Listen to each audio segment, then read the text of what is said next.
এটা ধৰা নাই এইটো অঁতৰাবলৈ ক'লো খুলিছে পানী গৈছে চাহ চাহ চাহ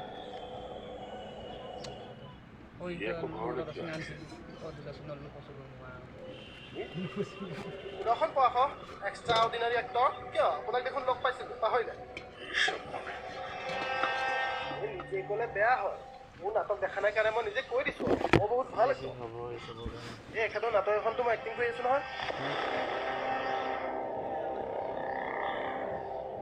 নাটক কৰিছে এই নাই মানে এই বামুণ গাঁৱৰ অজয় বৰঠাকুৰতে নাটক কৰিছে নহয় বেনিফিট অলপ সহায় কৰি দিবলৈ ক'লে বামুণ গাঁৱৰ গ'ল এই বামুণ গাঁও চাৰিআলিত যে শংকৰদেৱ শিশু বিদ্যা নিকেতনখন আছে তাৰ কাষৰ পথাৰখনতে হ'ব অহা 4-5 জানুৱাৰী ওলাবা ভাল হৈছে বোলে নাটক চাবলৈ যাম ঠিক আছে মই যাওঁ মাক ক'ব মই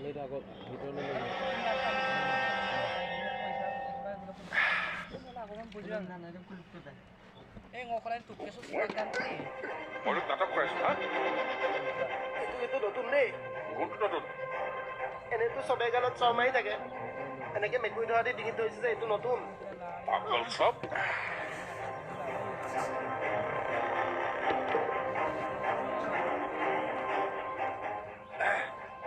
মই বাৰু পাগলেই বৰঠাকুৰ কি মানুহে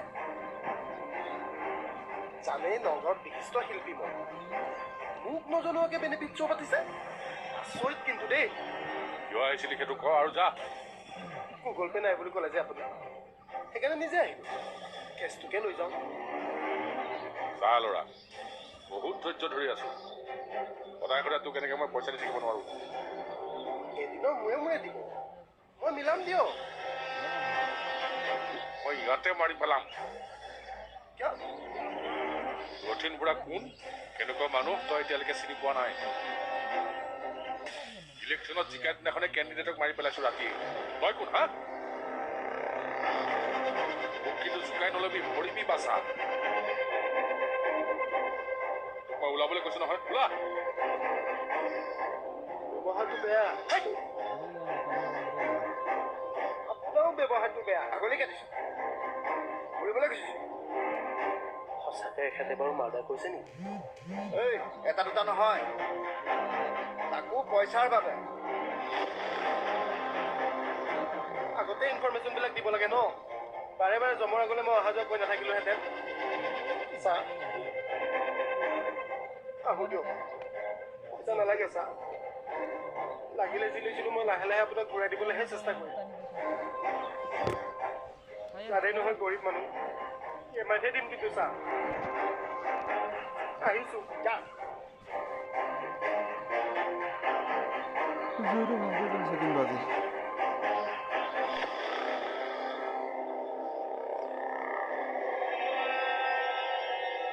এৰা গ'ল দিয়া খংটো এতিয়া অলপ কমোৱাছোঁ নিজে কেনেকে চলি আছো নিজেহে জানো এইবোৰ সুবিধা ল'বলৈ আহে এই ধমকিটো দিয়াত কিন্তু ভাল হৈছে সি আৰু সাহস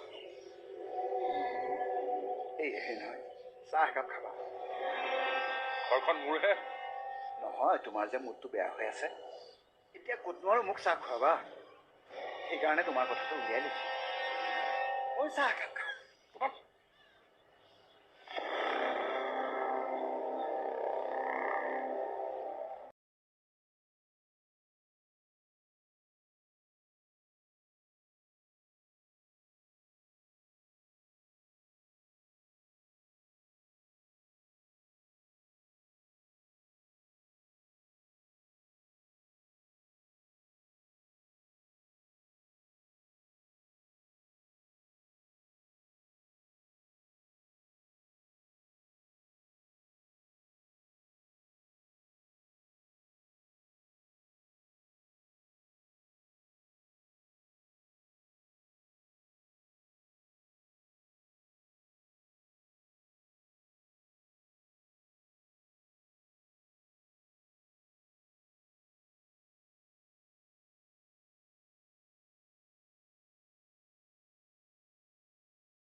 এবাৰ মাথো কোৱা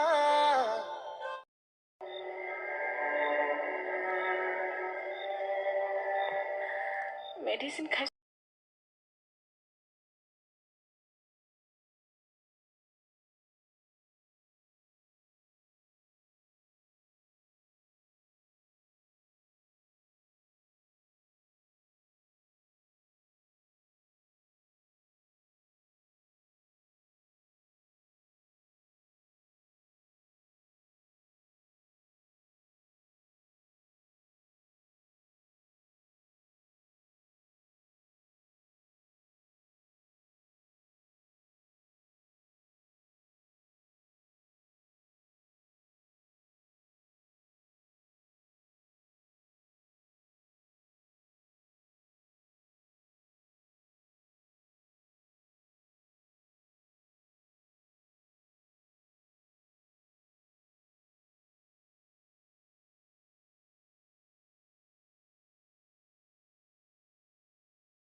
কিলো মাছ আনিব দেওবাৰে 40 কিলো এই এমাহত 4 সপ্তাহে ধৰা তাৰে 4টা দেওবাৰ এক্সট্ৰা কৰি ধৰি লোৱা 24 দিনত মাছ আহিব 20 কিলো টোটেল 480 কিলো 1 কিলোত যদি 50 টকা কৰি লাভ ৰখায় তেন্তে সি 24 দিনত মাছতে লাভ কৰিব 24,000 টকা বাকী দেওবাৰ 4টাত 40 কিলোকৈ 160 কিলো মাছ আহি লাভ হ'ব তোমাৰ 8,000 টকা অকল মাছতেই 32,000 টকা লাভ হ'ব মাংস আৰু বাকী দোকানৰ বিক্ৰী আছে মানুহে কিনিলেহে লাভ হ'ব এৰা বেবেজিয়ালৈ গৈ চালানী মাছ কিনাতকৈ এই লোকেল মাছেই কিনিবহে মানুহে তাতে আকৌ নৈ মাছ কি কৰা যায় তাৰ লগত ভাল হৈ থাকা মোৰ মতে যোগ হৈ লোৱা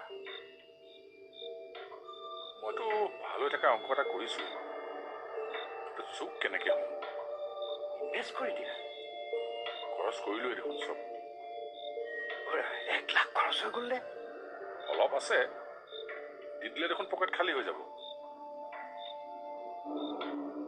আকৌ ধনী হ'বলৈ মন নাই মানে আছে মোৰ মতে তেন্তে তুমি ইনভেষ্ট কৰা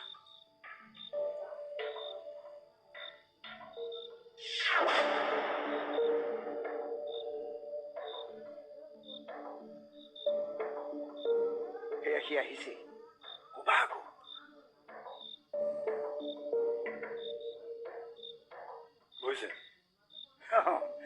কৈছিলে আলমাৰীকেইটা ঠিক কৰি থৈ আহিলোঁ গৈ দোকানত। এওঁ কৈছে তুমি দোকানৰ বাবে কিমান কষ্ট কৰিছা। কৰিবতো লাগিবই। এই লগত ভিৰাক লৈ নোলোৱা কিয়?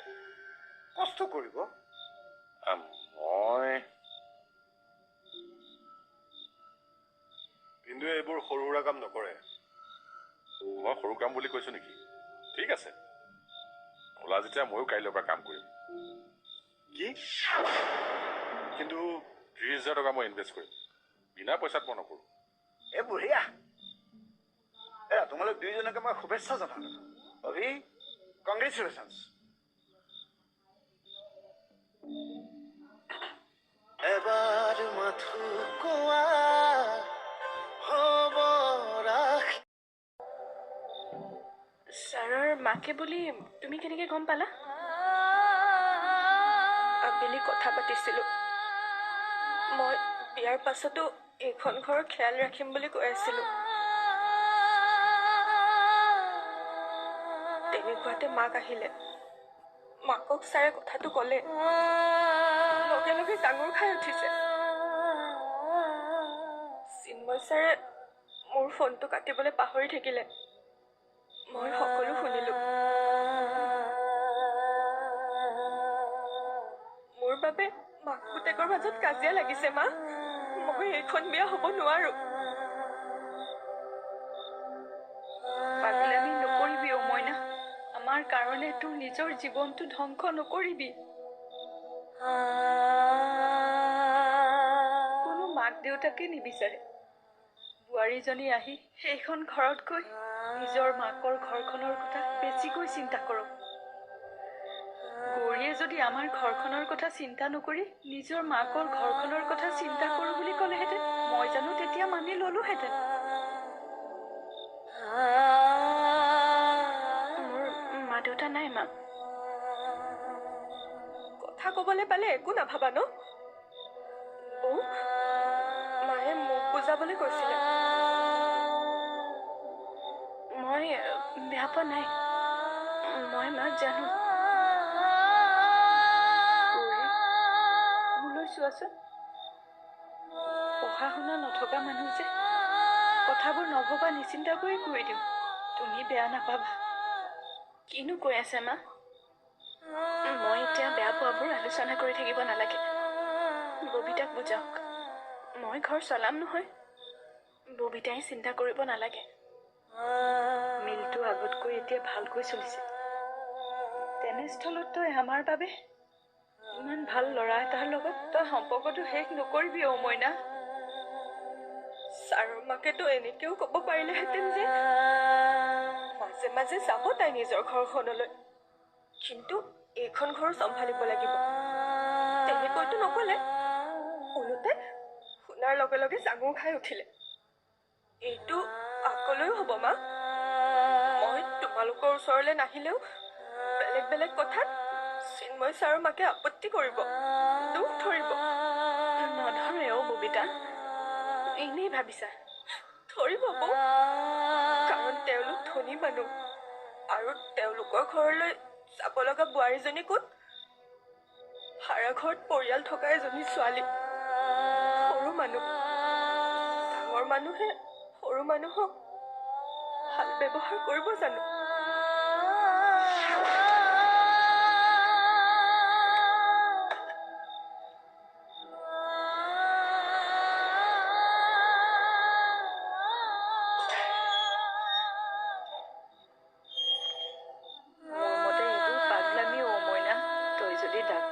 বিয়াই নহওঁ, এছাচাৰ লগত বিয়া নহওঁ বুলি কিয় ক'লি?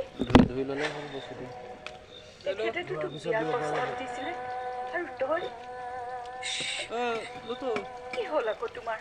ভুলটো মই ভুল বুলি কমেই। মা, ছাৰ আহিছে।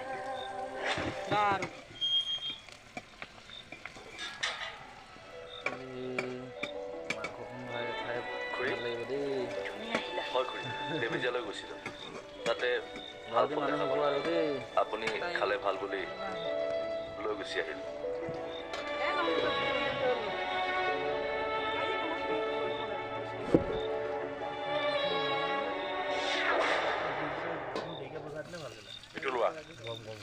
ইনভেষ্ট কৰি যাম। কিন্তু আপুনি দোকানখন এনেই চোৱা চিতা কৰক, নালাগে দিয়ক। লাগিব। ব্যৱসায় মানে টকাৰ লেনদেন। ইনভেষ্ট কৰিলেহে মই চিৰিয়াছ হ'ম। ৰাখা। বুজিছোঁ, কিন্তু ঘৰলৈ অহা লক্ষী উভতাই পঠিয়াব নাপায়।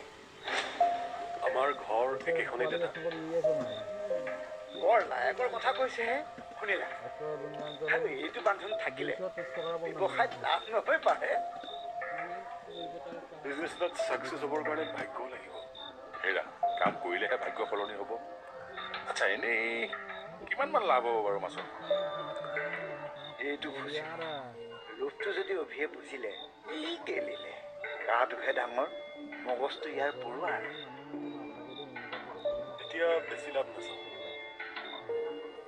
20-30 টকা লাভত মাছ আনি দিম।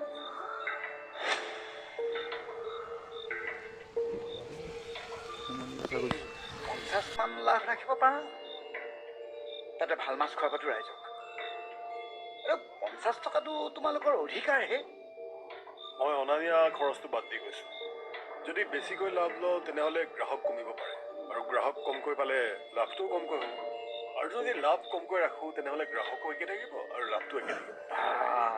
আৰু তোমাৰ ঘৰ খালি কিন্তু একদম পাক্কা ব্যৱসায় হ'ব। তাকেহে। মই টকাবোৰ বাইদেউৰ হাতত জমা থৈ লৈ যাওঁ। আপুনিও এইখিনি টকা বাইদেউৰ হাততে জমা দিয়ে। অন্ততঃ বাইদেৱে ভাল পাব মনটোত।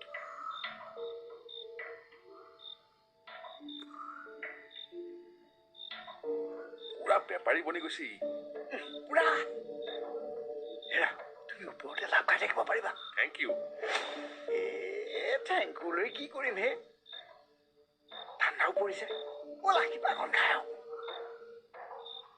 আৰু পইচা নাই নহয়। ইয়াৰ পৰা 1000 খৰচ কৰি দিয়া আহি কি হ'ব?